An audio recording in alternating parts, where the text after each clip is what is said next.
Buenas tardes chicos, yo soy Pablo Magini y les voy a dar la segunda parte del punto 3 de la unidad 3. En la primera parte del punto 3 de la unidad 3 les han explicado el aumento de capital. Los temas que vamos a ver ahora están dentro del aumento de capital. Vamos a empezar con la emisión de acciones bajo la par. A modo introductorio les comento que normalmente la emisión de acciones se hace a la par. Esto es que el precio que van a tener que pagar los suscriptores, en el caso de un aumento de capital, para adquirir la acción es igual al valor nominal de la acción. Eso significa que la emisión es a la par. En cambio, en la emisión bajo la par, el precio que van a tener que pagar los suscriptores para poder adquirir las acciones es inferior al valor nominal de la acción. Este supuesto está prohibido por la Ley General de Sociedades para proteger la intangibilidad del capital social.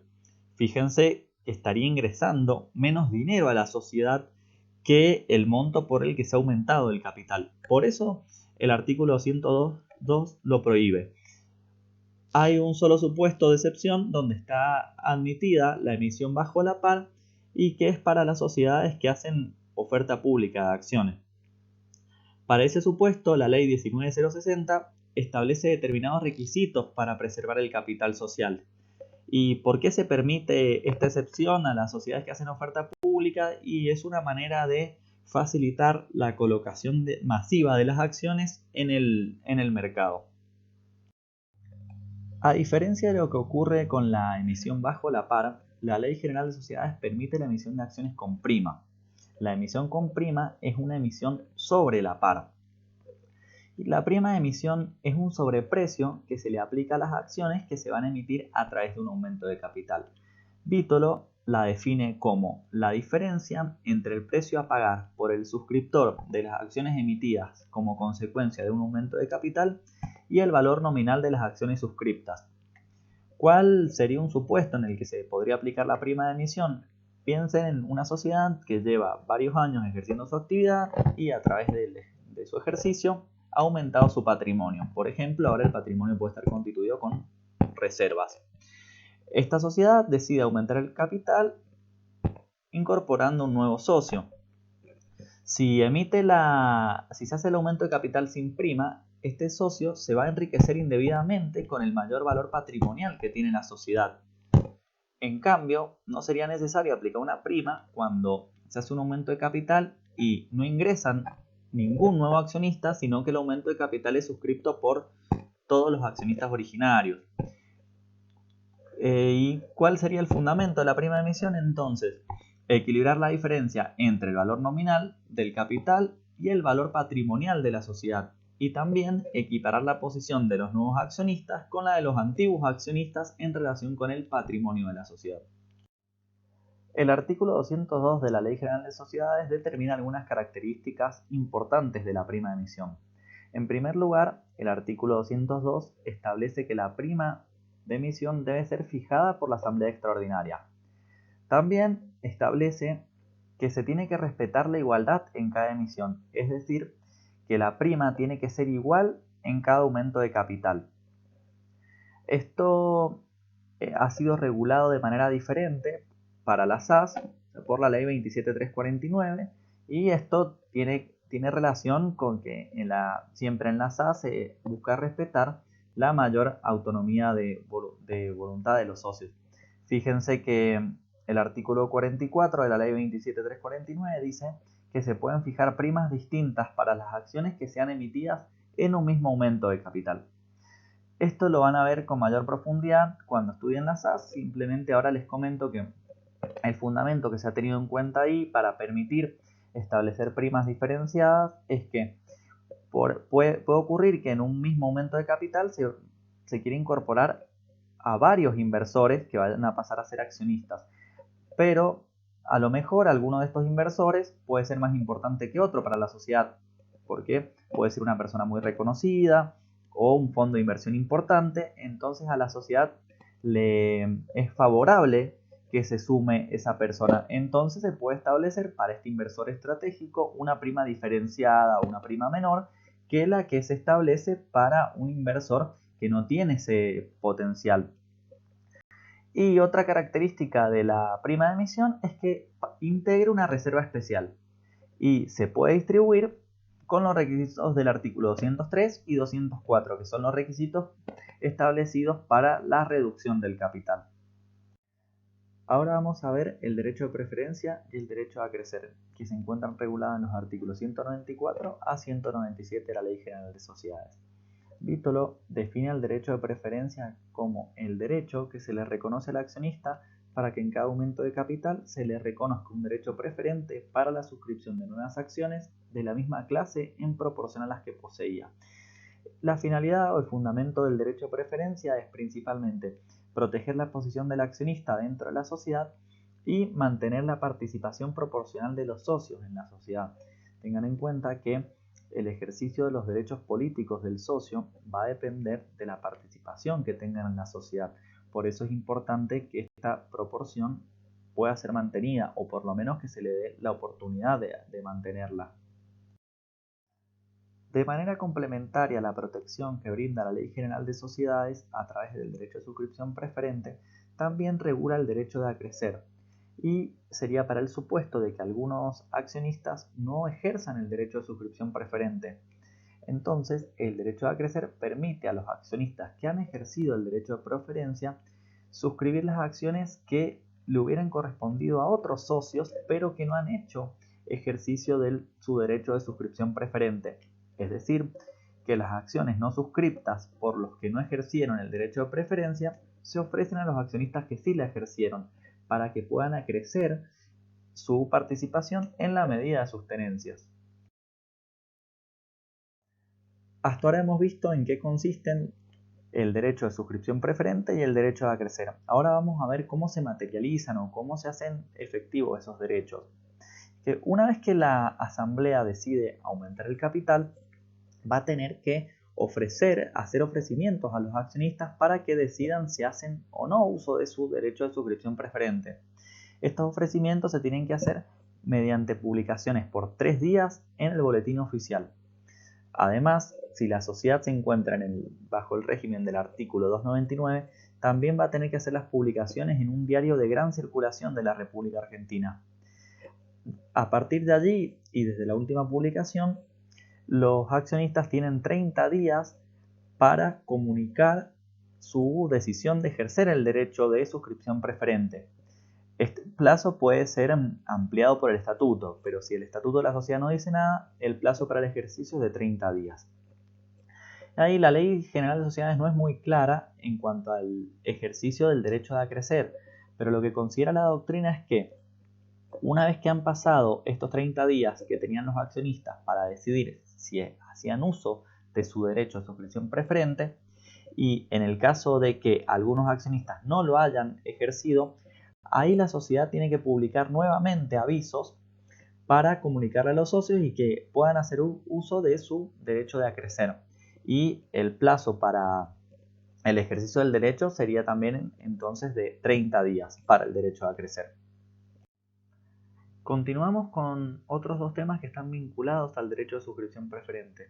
El primero de ellos es la privación del derecho de suscripción preferente, que está regulado por el artículo 195. Puede ocurrir que la sociedad le impida ilegítimamente a algún accionista el ejercicio de su derecho de suscripción preferente. Para este supuesto, el artículo 195 le otorga al accionista perjudicado el derecho de exigir judicialmente a la sociedad que cancele las suscripciones que le hubieran correspondido. Es decir, él va a pedir que se cancelen las suscripciones y con el fin de que pueda suscribir entonces las acciones que le hubiera correspondido. Ahora, en caso de que la suscripción ya haya quedado perfeccionada y por ende las acciones hayan sido entregadas al suscriptor, ahí él no va a tener la posibilidad de pedir la cancelación, pero sí, en este caso el accionista perjudicado tendrá derecho a que la sociedad y los directores solidariamente le indemnicen los daños causados. El otro tema es la limitación al derecho de preferencia, que está regulado por el artículo 197 de la Ley General de Sociedades. Este es un supuesto muy excepcional y que tiene que ser resuelto por la Asamblea Extraordinaria, y resultan aplicables las mayorías agravadas que prevé el artículo 244 de la Ley General de Sociedades. Para este supuesto, el artículo 197 dice que la limitación al derecho de preferencia solamente se puede hacer cuando el interés de la sociedad lo exija, es decir, que tiene que haber un motivo fundado. Y en cuanto a los requisitos, primero, que su consideración se incluya en el orden del día, es decir, que la asamblea que resuelve aumentar el capital expresamente debe incluir en el orden del día la limitación del derecho de preferencia. Y el otro supuesto es que las acciones que se vayan a emitir sean acciones que se vayan a integrar con aportes en especie. Podría ser un supuesto cuando se quiere incorporar a la sociedad un bien que es importante para el desarrollo de la actividad de la sociedad, por ejemplo un inmueble. O el otro supuesto que resulta aplicable es el de la pago de obligaciones preexistentes, es decir, es el supuesto de la capitalización de deudas, cuando la sociedad tiene dificultades para pagar las deudas y entonces decide incorporar a los acreedores como socios. Bueno, queda pendiente únicamente el último punto de esta parte del programa, que es la reducción del capital social. A diferencia de lo que ocurre con el aumento de capital, en la reducción del capital social está comprometido el interés de los terceros. Por eso es que la Ley General de Sociedades regula rigurosamente el procedimiento de reducción. La reducción del capital puede ser voluntaria. Este proceso está regulado por los artículos 203 a 205 de la Ley General de Sociedades, y también hay un supuesto en que la reducción del capital social es obligatoria. Está regulado en el artículo 206 de la Ley General de Sociedades. Bueno, ahora vamos a ver algunos de los supuestos donde la sociedad podría llevar a cabo una reducción voluntaria del capital social. Uno de ellos es la reducción por pérdidas. Este supuesto está previsto específicamente en el artículo 205 de la Ley General de Sociedades, y en este caso el capital se reduce para restablecer el equilibrio con el patrimonio de la sociedad cuando el patrimonio ha sido disminuido por pérdidas que ha tenido la sociedad. Se dice que en este supuesto la reducción del capital es meramente contable o nominal, porque no implica una disminución del patrimonio de la sociedad, sino que el patrimonio ya había sido disminuido anteriormente con las pérdidas de la sociedad. Lo único que se está haciendo ahora es ajustar el capital a esas pérdidas que ha tenido la sociedad. Otro supuesto donde puede llevarse a cabo la reducción voluntaria del capital es en el caso de la amortización de las acciones. En este caso, uno de los socios se retira de la sociedad y se le desembolsa el valor de las acciones. En este caso, se dice que la reducción es real o efectiva porque implica también una disminución del patrimonio de la sociedad. Como requisito, la reducción del capital tiene que ser resuelto por asamblea extraordinaria y requiere también un informe fundado del síndico. Ahora, en el caso de que la sociedad prescinda de sindicatura, el informe lo va a tener que realizar un auditor independiente. Acá les he traído una parte de la resolución 2400 del 2015 de DPJ, que establece el contenido que tiene que tener el informe del auditor. Fíjense que el informe del síndico, del auditor en realidad, es respecto de la razonabilidad de la reducción desde el punto de vista de la situación económica financiera de la sociedad y respecto de si dicha reducción afecta a derechos de terceros o la igualdad entre los socios. A efectos de proteger a los acreedores que puedan verse afectados con la reducción del capital, el artículo 204 ha previsto un derecho de oposición. Fíjense que el artículo 204 remite al proceso de oposición regulado en el artículo 83, inciso 2. En realidad, la remisión correcta es al artículo 83, inciso 3, que es el que prevé el derecho de oposición de los acreedores al procedimiento de fusión. Para ejercer el derecho de oposición, la sociedad tiene que publicar en el boletín oficial avisos por 3 días comunicando la decisión de reducir el capital. A partir de la última publicación, hay los acreedores que puedan verse perjudicados, tienen un plazo de 15 días para plantear la oposición. Y en este caso, la sociedad no va a poder seguir con el procedimiento de reducción del capital hasta que desinterese a los acreedores o les otorgue alguna garantía suficiente. Finalmente, este proceso de este derecho de oposición no rige cuando la reducción del capital se ha realizado por amortización de acciones que se encuentren totalmente integradas y el pago de las mismas se realice con ganancias o reserva libres, porque en este caso ya los acreedores no se van a ver perjudicados. Vimos recién que uno de los supuestos posibles de la reducción voluntaria del capital era la reducción por pérdidas. Ahora bien, la ley dispone que cuando las pérdidas han alcanzado cierta entidad, la reducción del capital es obligatoria. El supuesto está regulado en el artículo 206 de la Ley General de Sociedades, que dispone que la reducción es obligatoria cuando las pérdidas insumen las reservas y el 50% del capital.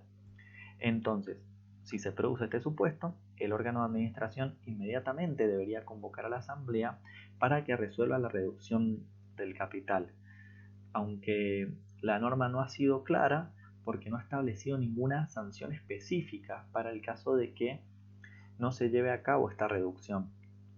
Y finalmente, sobre este punto hay que tener en cuenta que en la reducción obligatoria no rige el derecho de oposición de los acreedores que estaba previsto en el artículo 204.